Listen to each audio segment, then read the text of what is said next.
Hi, hi, hi, hi. Thanks for coming to see me today. I love you. I'm going to read to you out of the book I've been reading to you, the storybook, the Jesus Storybook Bible by Sally Lloyd-Jones. I love this book and I love these stories. Don't you? Do you like these stories? Because I've been reading you a few and I want to read another one in here to you today.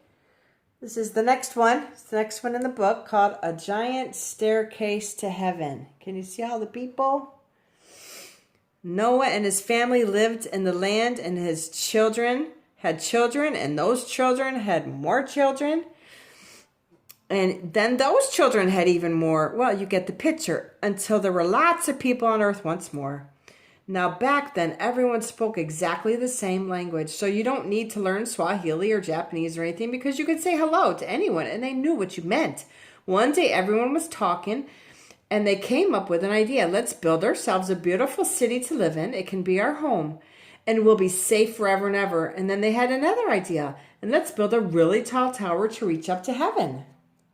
They wanted to reach up to heaven. They wanted to try to get as close to God as they could. That's a good idea. What were they thinking? Let's find out. Oh, look at this. What do you think of this? Can you see it? It's like boy, they're really building a tall tower. I'll back it up so you can see it better. Can you see it like that? Yes, they said. We'll say, look at us up here, and everyone will look up at us, and we'll look down on them. And then we'll know we are something. We'll be like God. We'll be famous and safe and happy, and everything will be all right. So they got to work, brick by brick. The tower grew higher and higher until it soared above the city, touching the sky. They built stairs in the tower to climb to the top. It was like a giant staircase to heaven. Look, they cheered. We're the ones. See what we can do with our very own hands. They were quite pleased with themselves, but God wasn't pleased with them. God could see what they were doing. They were trying to live without him, but God knew that wouldn't make them happy or safe or anything. If they kept on like this, they'd only destroy themselves, and God loved them too much to let that happen, so he stopped their plans. How did he do that? You can't be like God. That was foolish to try. And it's foolish to want to be better than other people. We're supposed to love people. That's not being better than them, is it? What did God do to stop them? Oh, what happened here?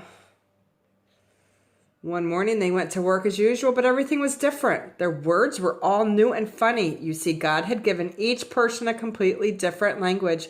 Suddenly, no one understood what anyone else was saying. Someone would say, "How do you do?" The other person thought they said, "How ugly are you?" It wasn't funny. You could be saying something nice like "such a lovely morning" and get a punch in the nose because they thought you said, "Hush up, you're boring."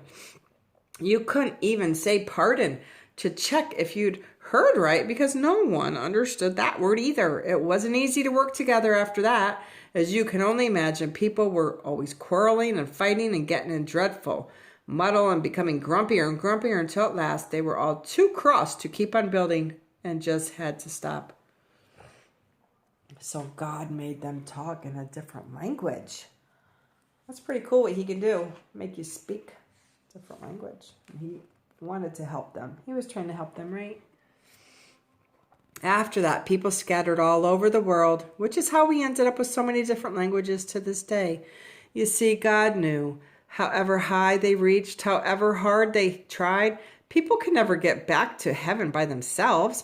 People didn't need a staircase. They needed a rescuer because the way back to heaven wasn't a staircase. It was a person. People could never reach up to heaven, so heaven would have to come down to them, and one day it would. Well, that's our story today. Heaven reaches down to us? Yes! Yes, it does. God reached down to us. Do you know how he did it? Well, if you don't, you're going to have to come back and see me, because I'm going to tell you if you don't know. Here's a hint. Jesus, I love you. I love you. I love you. Come see me again, okay? Bye. Bye. Bye.